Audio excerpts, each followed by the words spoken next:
The moment Daniel Hale pushed open the glass doors to the lobby, everything stopped. Not one conversation. Not two.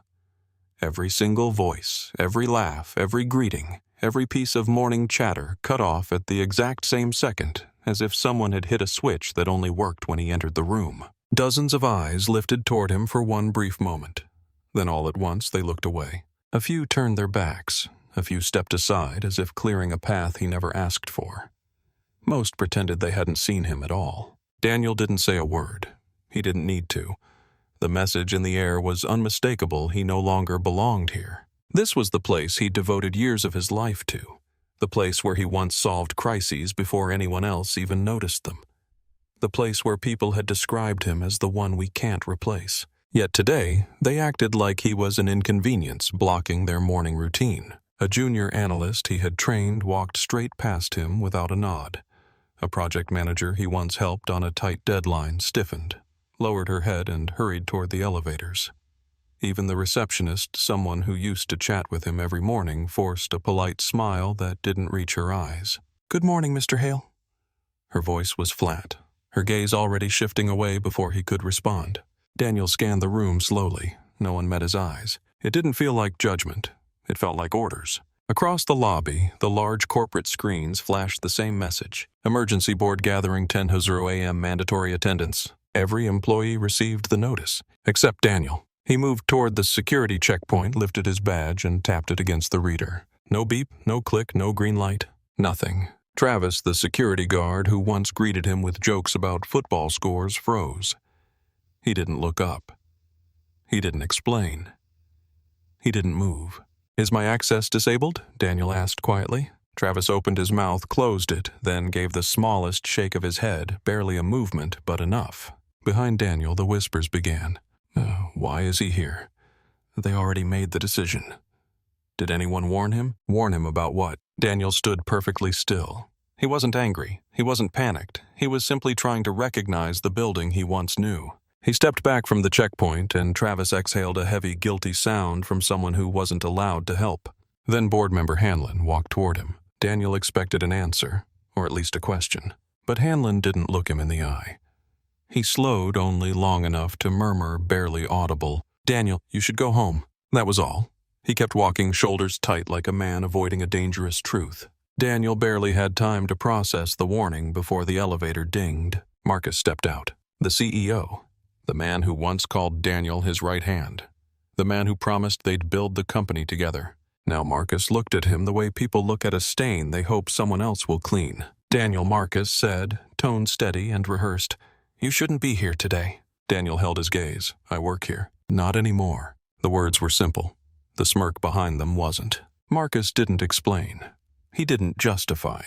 He just turned and waited for Daniel to follow him toward the boardroom like leading a man to a verdict already written. Inside, no one asked him to sit. No one greeted him.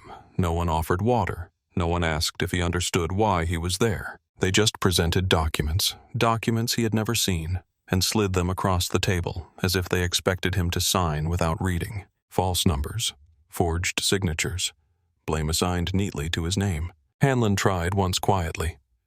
"This isn't right." But his voice disappeared under the others. Marcus cut off any further dissent.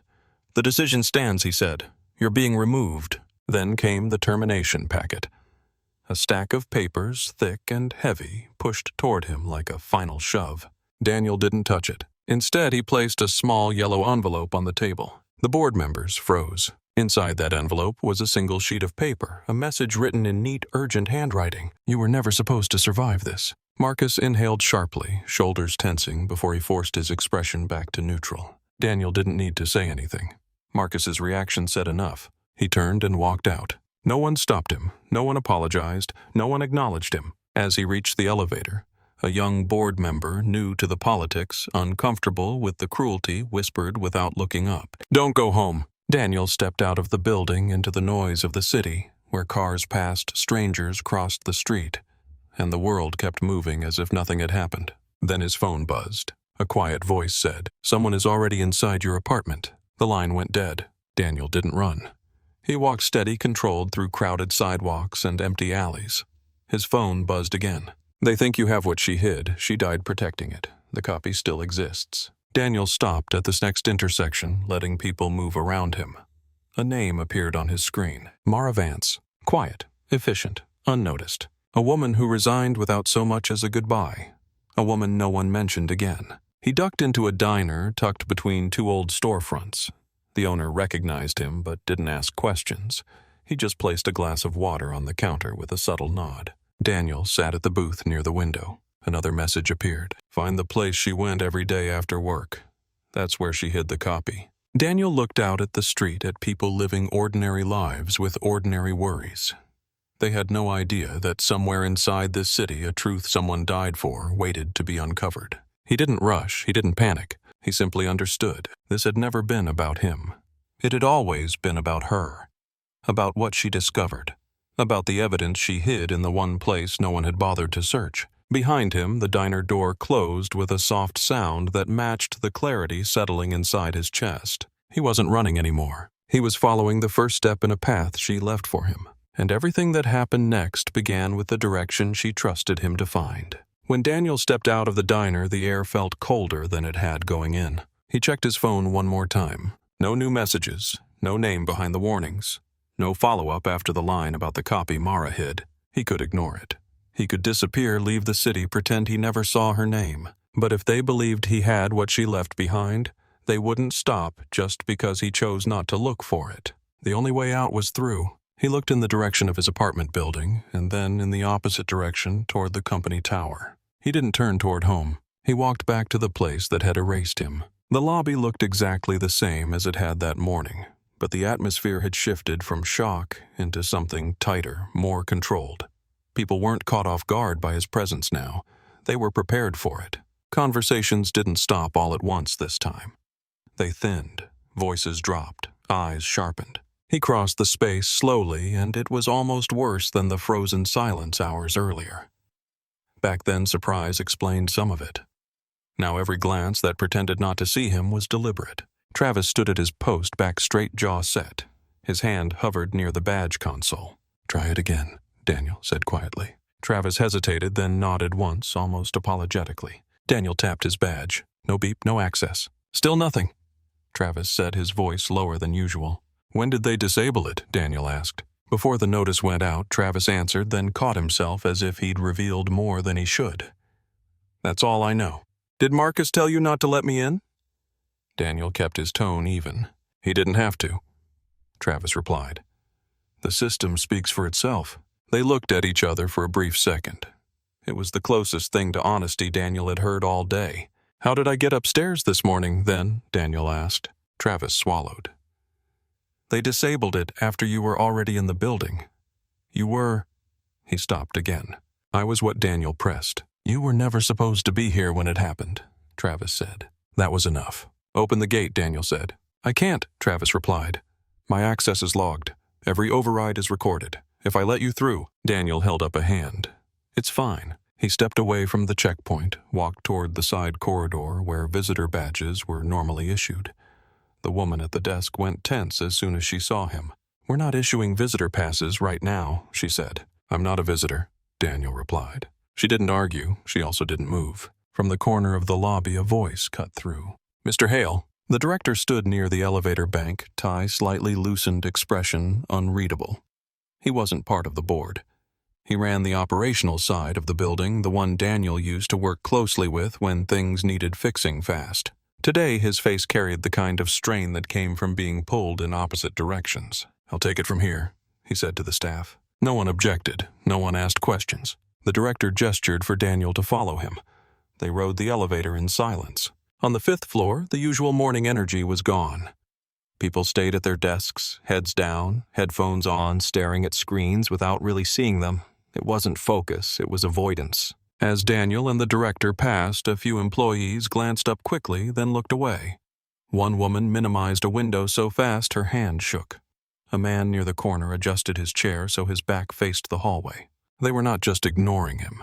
They were trying to distance themselves from whatever he had stepped into. Mara's old desk sat empty. The personal items that had once made it hers were missing. No mug, no plant, no photo. Her chair was pushed in completely as if no one had sat there in months instead of days. On the edge of the desk, a small label still read M. Vance. Someone had tried to peel it off and stopped halfway, leaving the paper torn, but not gone. Daniel's eyes stayed on that half-removed label longer than he realized. Her personal things were boxed up, the director said quietly. That was decided above my level. Decided when Daniel asked. The day after her resignation, he replied, before anyone knew why she left, or before we were told the official reason. We, Daniel repeated. The director didn't answer that. He continued down the hall. Inside the director's office, the blinds were half closed. The room looked the same as it always had, organized, plain, no unnecessary decoration. It had always been a place for work, not presentation. Close the door, the director said. Daniel did. Sit if you want. Daniel stayed standing. The director exhaled and leaned against his desk. What happened this morning shouldn't have happened that way, he said. Whatever they decided, the way they did it was wrong. Yet you stayed in the room, Daniel replied. You think walking out wouldn't have made things worse? The director asked. For you and for anyone else who objected. I think silence worked very well for them, Daniel said. And it's still working. The director didn't flinch at the accusation. He didn't defend himself. I'm not speaking for them, he said. I'm speaking for myself. And for her. Mara. The word didn't need to be spoken. You knew her as a colleague, the director continued. You saw how she worked. That's one version of her.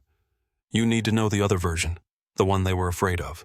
Daniel's jaw tightened slightly. I received messages after I left the boardroom, he said. About something she hid, about her dying for it. The director closed his eyes briefly as if some part of him had hoped Daniel wouldn't confirm it out loud. She came to me once, he said. 6, maybe 7 months ago. She didn't give details. She didn't bring documents. She just said something was happening above our level, said she'd seen enough to know it was serious. And you did what Daniel asked. I advised her to leave, the director said. Told her that if she felt unsafe, walking away would be better than trying to fix something she didn't have the power to change. She didn't walk away, Daniel said. No, the director replied. She stayed. And a few weeks later, she resigned under circumstances that didn't match the person I knew, which were Daniel pressed. She wasn't the type to give up, the director said simply. And she certainly wasn't the type to leave without a word to the few people she trusted. Daniel looked at him evenly. And you believe she trusted you? I believe she wanted to, the director said. But there was someone else she trusted more. He straightened and moved toward a filing cabinet in the corner. He unlocked the bottom drawer and pulled out a medium-sized cardboard box. He placed it on the desk. This shouldn't exist anymore, he said. I was instructed to send anything related to her to legal. I didn't. He opened the box. Inside were ordinary things, a half-used notebook, a worn ID badge, a stack of printed schedules, a small memo pad with quick notes in her handwriting. Nothing looked dangerous. Nothing looked important, which was exactly why it was. She used to come here late, the director said. After most people went home. Said she needed a quiet place to organize her thoughts. She kept some of her own records here. Not official ones. Her own. He slid the notebook toward Daniel. The handwriting was neat. Dates, times, room numbers, initials. Short descriptions of meetings she didn't attend but had reason to notice. Some entries were simple. Unscheduled meeting, closed door, same group as last Thursday. Others carried more weight. Documents taken out without logging. Conversation about shifting responsibility on paper. Someone is altering signatures. Near the back of the notebook, the style changed. The entries got shorter. Saw them leave with files. Someone followed me to the train. If anything happens to me, it's connected to this. Daniel kept his breathing slow and steady as he read. The director watched him carefully. When I heard your name in that boardroom, he said quietly, I knew they weren't just cleaning house. They were cutting off a thread that led back to her. Why show me this now? Daniel asked. Because whatever they think you have, they're afraid of it. The director answered. And fear this strong doesn't come from rumors. It comes from proof. Daniel shut the notebook. Do you know where she went after work? He asked. Here sometimes, the director said. Other nights she said she had somewhere else that helped her think. But she never told me where. Daniel knew. He remembered a passing comment she'd once made on a late evening when they shared an elevator by accident. If I didn't have that place, she had said this job would swallow me. He hadn't asked which place she meant.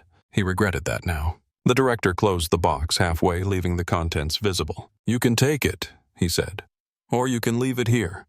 But choosing to follow what she started will put you in the same position she was in."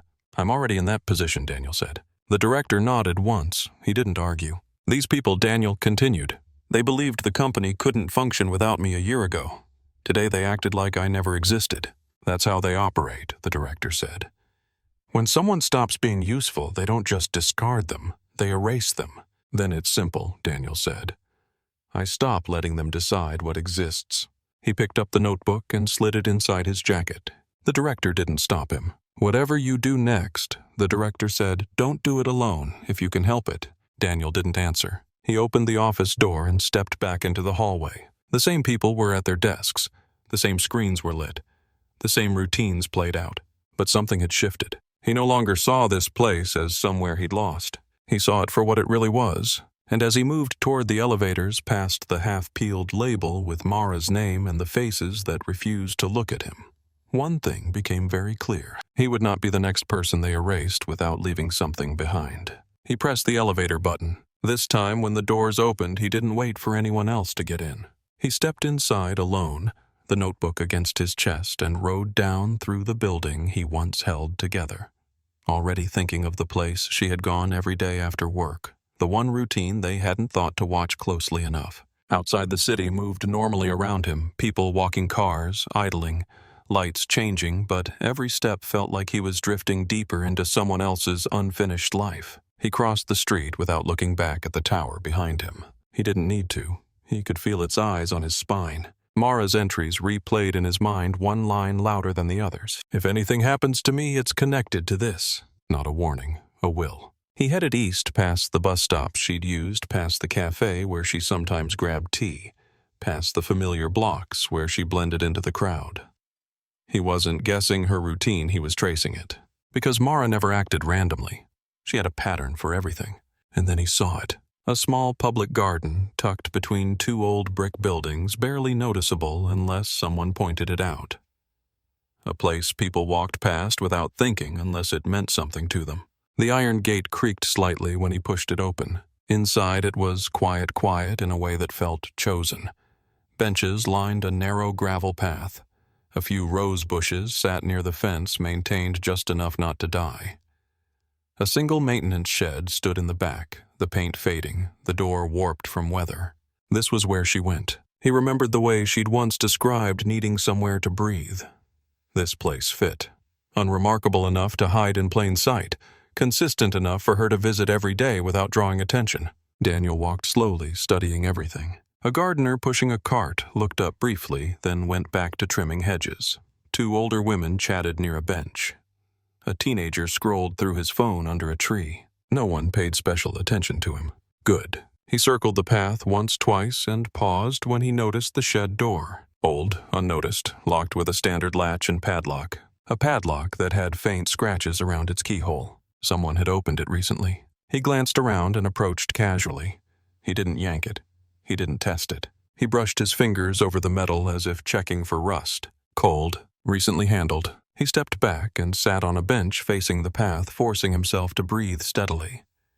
He blended in with the quiet, letting the minutes stretch until the environment relaxed. A child walked past him, dragging a toy on a string. A jogger paused to tie her shoe.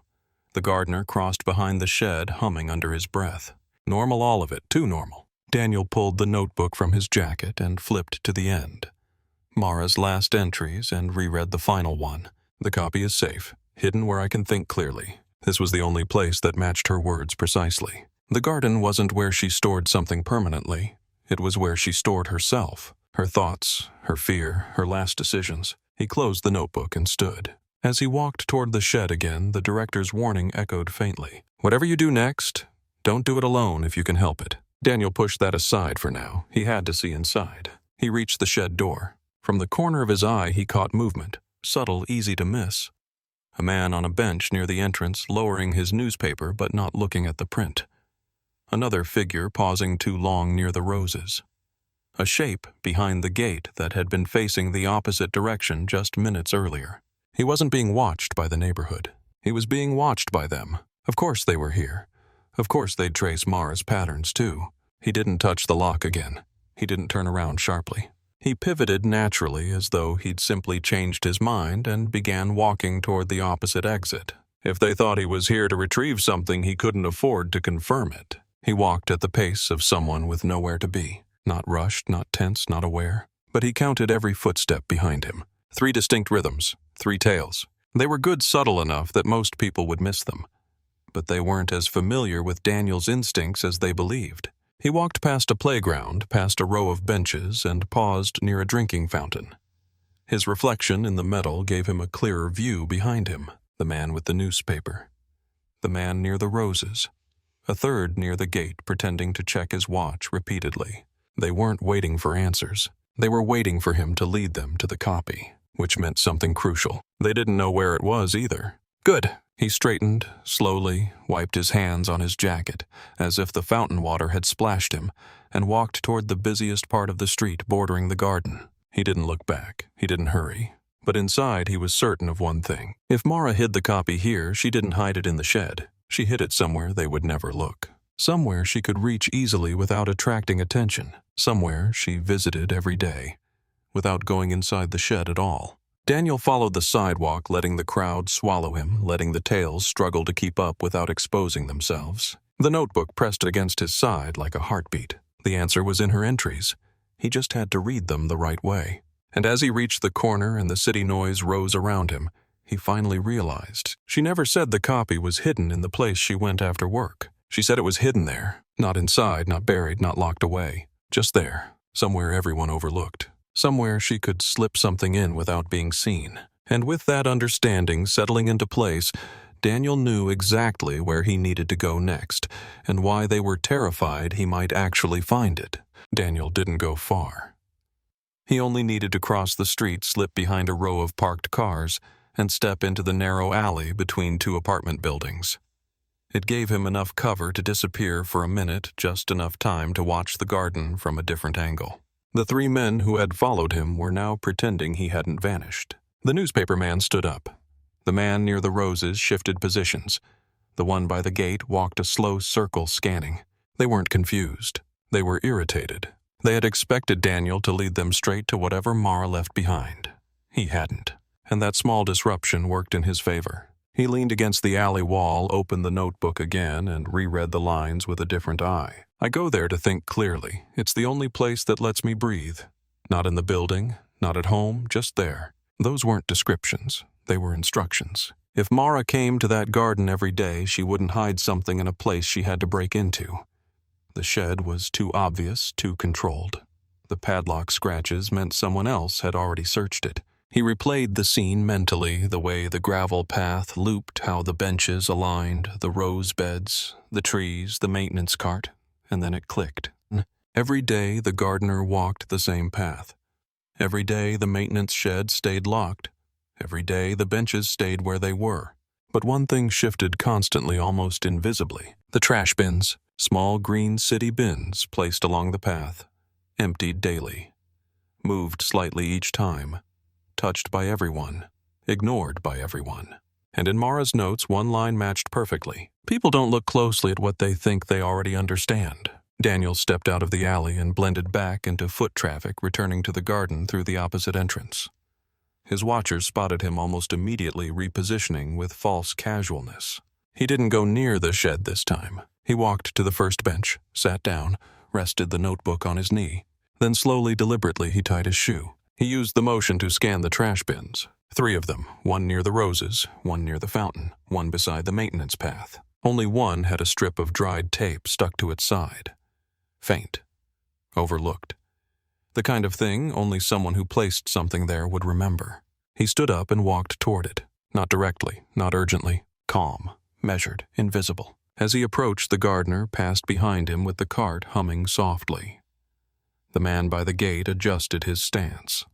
The rosebed watcher pretended to be checking a message. Daniel reached the bin and lifted the lid casually, just a quick glance, the way anyone might check where to toss something. Inside it was empty, almost. Beneath the clean liner, pressed flat at the bottom where no one would look, unless they were searching for something very specific, was a thin black object. Not a drive, not a device. A folded leather wallet.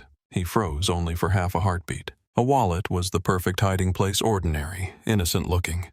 Easily mistaken for trash someone dropped. He reached in slowly, lifted the liner with one hand, and slipped the wallet into his jacket without drawing attention.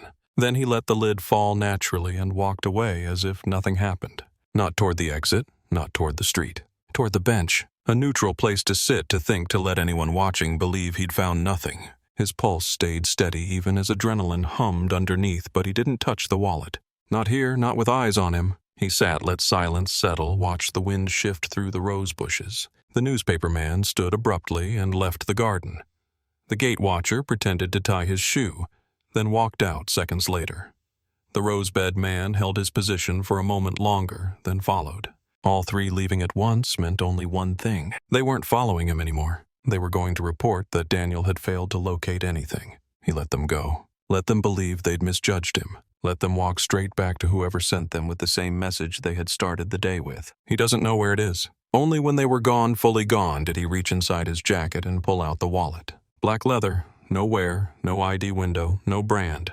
Too clean to be used. He opened it slowly. Inside was a single folded sheet of paper. Not thick, not typed, handwritten. He unfolded it and felt the world tilt. It wasn't a note. It wasn't a confession. It was an address. Just that. A single location written in Mara's careful handwriting. A place outside the city, far enough away to be intentional, close enough for her to visit regularly. Below the address, another line. If you're reading this, they came for me. Daniel inhaled once deeply. Mara hadn't been hiding the copy in the garden. The garden was where she hid the path to it. The copy was somewhere else entirely, and she'd left him the first step. He folded the paper again, slipped it back inside the wallet, and stood. The garden around him looked peaceful, quiet, normal. But everything had changed. He stepped toward the gate, and as he walked out into the late afternoon light, one certainty settled into place. Whatever was waiting for him at that address was the reason she was gone. And it was the reason they wanted him gone, too. He turned toward the street, toward the bus stop, toward the beginning of the trail she left behind. Not because he wanted answers. Because now he knew. He wasn't walking into Mara's past. He was walking into her final warning. The address led Daniel to the outskirts of the city where the skyline fell away and the streets grew narrower. He passed old industrial buildings, quiet residential blocks, and stretches of road where the streetlights flickered in a steady rhythm. Nothing about the area suggested danger. Nothing suggested importance, which made it perfect. Mara had chosen a location that looked like a forgotten pocket of the map, somewhere people moved past without thinking, somewhere no one with power bothered to notice. A place invisible by design. When Daniel reached the destination, he stopped. The address wasn't a warehouse. It wasn't an office building. It wasn't even locked. It was a small, pale yellow house with a slanted roof and a porch light that flickered weakly.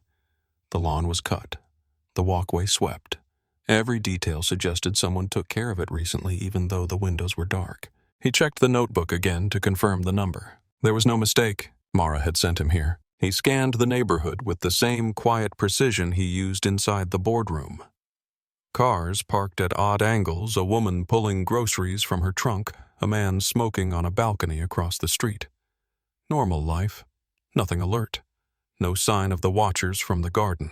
If they'd followed him, they were hiding extremely well. Daniel approached the porch slowly, footsteps muted on the faded wood. He didn't knock. He tested the door gently. It pushed open. A house unlocked in this part of the city meant one of two things. Someone trusted the neighborhood blindly, or someone wanted a quick exit. He stepped inside. The air held a faint scent of lavender and old books. Dust motes drifted in the slanted light through a half-drawn curtain.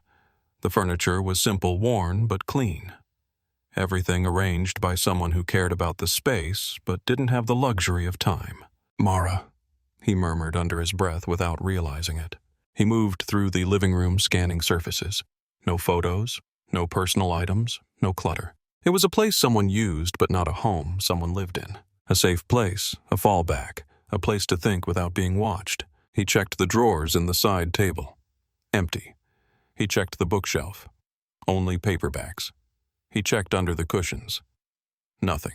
The house wasn't hiding something. It was the something. And then Daniel noticed it exactly what others would miss. The rug under the coffee table had shifted, barely. just enough to show an outline beneath it. He moved the table aside and pulled the rug corner up. A wooden floor panel cut perfectly into a square. A hidden hatch, not amateur, not sloppy, planned. His pulse didn't rise, but his breathing grew slower, steadier, as if preparing for something his body already understood. He crouched and lifted the panel. Below was a narrow compartment padded inside with a layer of soft cloth to muffle movement. Inside it, wrapped tightly in fabric, was a rectangular bundle the size of a book. He lifted it gently. It was heavier than he expected. He unwrapped it and froze. Inside was a journal. Thick, black, filled completely. Not a company file, not an encrypted item. Her words, her investigation, her fear, her evidence. Everything. He sat back against the couch, opening the first page carefully. The handwriting was unmistakable, Mara's neat, controlled script. But the content was nothing like the tidy notes from the notebook. This was raw. This was every moment she felt hunted, every pattern she traced, every conversation she overheard that shouldn't have existed. Sketched diagrams showed room layouts, lists of initials mapped connections. A section titled Altered Records had pages of meetings, timestamps, and inconsistencies she'd uncovered. Midway through a passage stood out. Daniel doesn't know they're using his name. They chose him because he's clean, respected, believable. His stomach tightened. She'd known. If they need a fall guy, he's perfect. They assume he won't question it. They assume he won't find this. He kept reading. The next pages documented forged signatures, altered contracts, and a timeline showing how the board had been shifting blame toward him over months, not days. Every step had been planned. Every detail had been positioned precisely. Mara had tried to stop it. And then he reached the final entry, dated one day before she resigned. If something happens to me, it won't be an accident. They think they erased the copy. They didn't. I made 3. 3. He flipped the page. 1 is buried deep in the system. 1 is hidden somewhere they would never check. The last is for him. Him. Daniel. He stared at the words, letting their weight settle over him like dust. Mara hadn't only trusted him. She had chosen him because she knew what kind of man he was. Because she knew he wouldn't walk away from something like this. Because she knew he'd fight even after losing everything. As he closed the journal, footsteps sounded outside. Soft, measured. Approaching the house, Daniel slid the journal under his jacket and moved toward the hallway, keeping to the shadows. The porch boards creaked softly and the door eased open as if pushed by someone trying not to make a sound. The same kind of silence he used entering a dangerous situation. Professional, calm. 2 shapes entered the living room. Dark clothing, deliberate movement, quiet, breathing. Not watchers, enforcers, sent to retrieve exactly what Daniel now carried. They hadn't followed him from the garden. They'd been waiting here. They knew the house existed. They just didn't know where the journal was. And now the 3 men searched the room methodically, checking drawers, lifting cushions, opening cabinets. They moved with the certainty of people who had done this before. Daniel watched from the hallway, the journal tucked under his arm, his breathing low, his steps barely touching the floor. If they found the open hatch, they would search harder. If they saw the moved furniture, they would know someone got here before them. If they caught him, no, he wouldn't let them. As one of the men headed toward the hallway, Daniel slipped out the back door soundlessly, stepping into the narrow alley behind the house. He pulled the door closed quietly, just as a voice inside said, "Check the basement." There was no basement. They didn't know the house as well as they acted. Good. Daniel crossed the alley, ducked behind a fence, and disappeared into the lines of backyards, moving with practiced efficiency. The air tasted like rain. The streets darkened. People closed their curtains. And he kept moving, not because he was running, but because he now held the final piece Mara had left behind. Proof worth killing. For proof, she died protecting proof that would expose everything Marcus and the board had built on. As he reached the edge of the neighborhood, he exhaled once slowly. Mara wasn't erased, not anymore. And with the journal pressed to his side, Daniel knew exactly what he had to do next. Because the copy she left him wasn't just evidence, it was a map. A path into the heart of the decision that destroyed her, and the decision that cost him everything. Daniel didn't stop walking until the neighborhood thinned into quiet streets he barely recognized. He stayed in the shadows, cutting through alleyways, moving with the calm of someone who understood danger but refused to rush. The journal. Mara's journal stayed tucked under his jacket, warm against his ribs, as if carrying its own pulse. He reached a small underpass near the river, a place where the city's noise fell away. Here the streetlights flickered against the water and the hum of traffic turned into a distant vibration. Safe enough to breathe, not safe enough to stop. He opened the journal again, flipping past the early entries until he reached the section marked only with a small star in the corner. The handwriting changed here, sharper, more urgent. This was where Mara stopped documenting what she suspected and started documenting what she knew. A name appeared repeatedly. Hanlon, not in accusations, never directly, but in patterns. Fractioned notes, meeting times, phrases like, "He's the only one who wavers. If he breaks, everything breaks. He isn't like them. That makes him dangerous." Daniel read the lines twice. The director had hinted as much. But this was more than fear, this was strategy. Mara believed someone inside the board had doubts. Someone who wasn't fully corrupted. Someone who might have helped her or might have tried and failed. Hanlon. The quietest voice in the boardroom. The only one who looked away when Daniel was blamed. Mara had been watching him, and the more Daniel read, the clearer it became. She hadn't been working alone. She'd had someone feeding her information. Someone who didn't know she was making copies. Someone she never named in the journal ever. A single entry stood out. "He thinks I'm only collecting discrepancies. He doesn't know I already traced the key decision. If he finds out, he'll tell them." Daniel closed the journal halfway. The key decision. The thing that triggered everything. The thing that made Mara a threat. The thing that made him a target. Another page held a sketch, a rough timeline with circles and arrows. He studied it under the dim underpass light. One decision at the top. Approval of Internal Transfer Division 4B. He traced the line downward. No name was written beside it, but the initials were unmistakable. D.H. Daniel Hale. His signature, his approval, his responsibility. Except he didn't remember signing anything related to Division 4B. He remembered a memo, a brief document, routine, unimportant. He'd initialed it because someone on Marcus's side insisted it was urgent. And beneath the timeline, Mara had written, "This is the signature they altered." His throat tightened. They had used his name, not as a shield, as a detonator. He flipped the page. A meeting list appeared. Marcus Voss. Alden C. Hale. Decision finalized in closed session. No official minutes, no transcript, no written objections. Purpose shift liability downward if discovered. It wasn't accidental. It wasn't a misunderstanding. It was designed, and Mara had uncovered it. He closed the journal, fully breathing slow through the realization. They hadn't framed him because he was convenient. They framed him because they needed a respected public face to sign off on a decision that could never be traced back to the board. The moment Mara discovered that she was marked, and when they learned she'd shared her findings with someone, they marked him too. A car rolled slowly across the bridge above him. Its headlights stretched across the water. Daniel stepped deeper under the concrete arch, letting the shadows swallow him, eyes narrowed. He knew what came next. He couldn't take the journal to his apartment. He couldn't trust the director, not fully. He couldn't approach Hanlon, not without proof he wouldn't break under pressure. He had one option, go back to the source. Not the board, not the tower, not Marcus. The one place Mara kept returning to in the days before she vanished, the archives. A floor no one visited except when paperwork went missing. A place with forgotten boxes, old files, and decades of decisions most employees didn't know existed. If she found evidence of the altered signature, she found it there. And if someone wanted to destroy the remaining copies, they'd check there first. He stood up, brushing dirt from his jacket, and stepped onto the dim sidewalk. He walked toward the river's edge until the city lights sharpened again, and the pavement smoothed beneath his feet. Mara had left him a map. Her journal was only the beginning. She had followed the pattern of corruption to its source, and to follow her path, he had to go back into the building that had erased him. Not through the lobby, not with a badge. Through the one entrance no one watched, the basement access used by the cleaning staff. He kept walking, slipping into motion the way he once did before meetings that decided millions. But this was different. He wasn't going to fix a problem for the company. He was walking straight into the place that tried to bury him, to find the signature that proved everything. Because if he didn't, Mara's death would stay a rumor.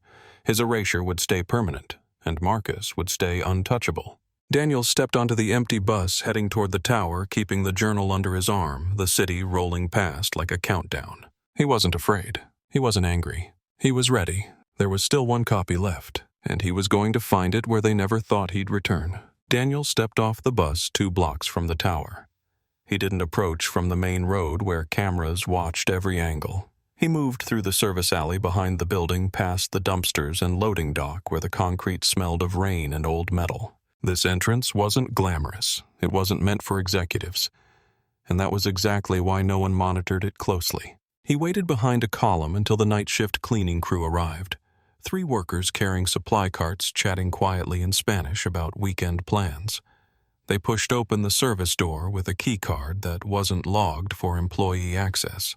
Daniel slipped in behind them, silent and precise. One of the cleaners glanced over her shoulder.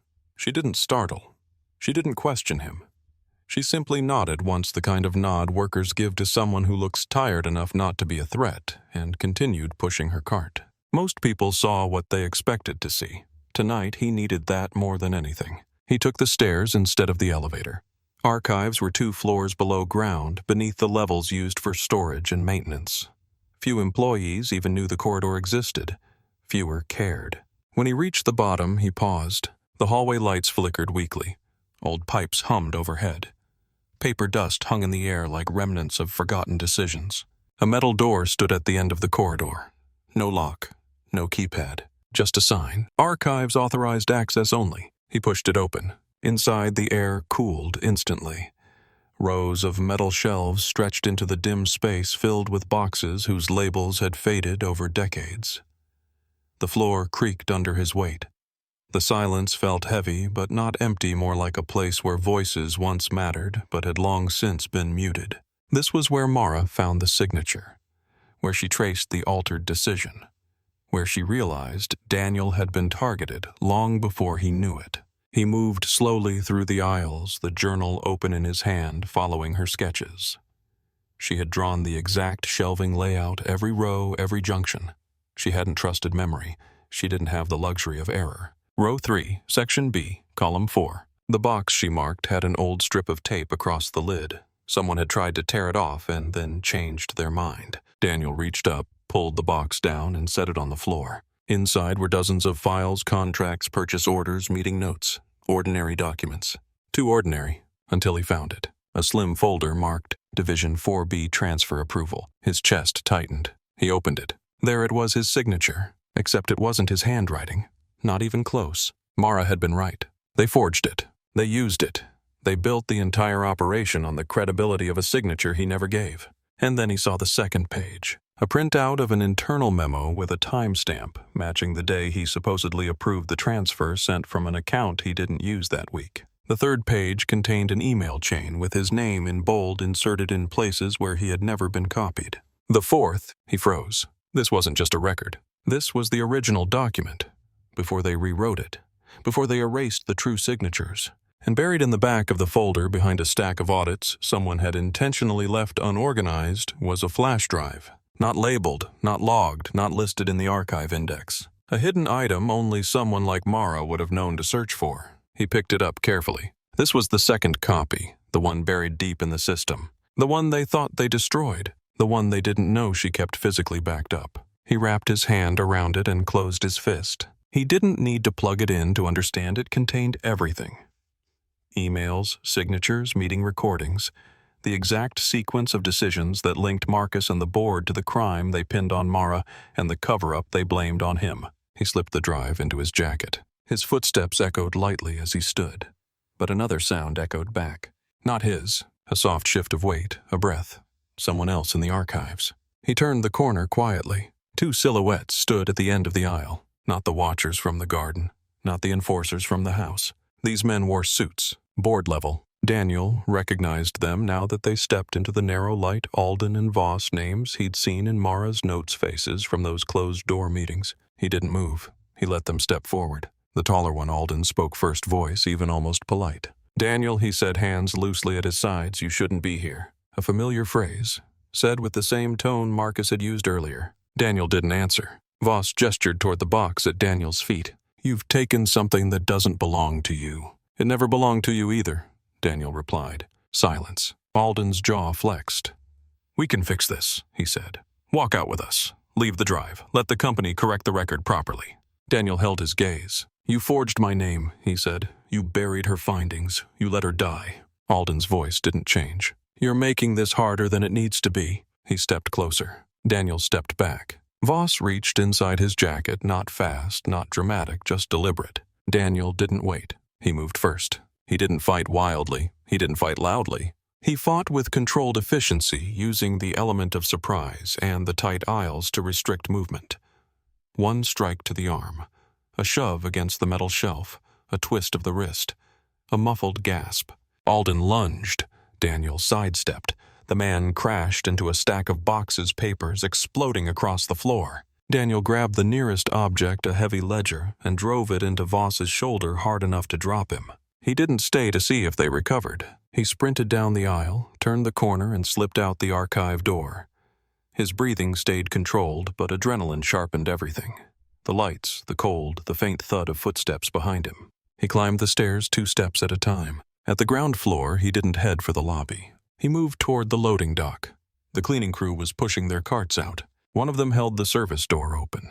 Daniel slipped through behind them as if he were just another tired worker ending a long shift.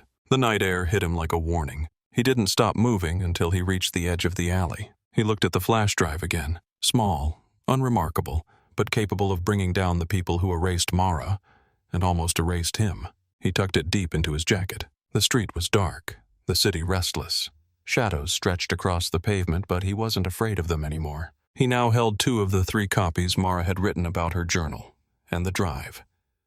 Whatever remained buried in the company's systems might already be compromised, but it no longer mattered. He had enough. Mara's journal and the drive. Everything they killed for, everything they tried to hide, everything they never thought he would find. Daniel stepped onto the sidewalk and disappeared into the night, knowing one truth with absolute certainty. He was no longer the man they erased. He was the man coming back for them. And this time, they were the ones who should be afraid.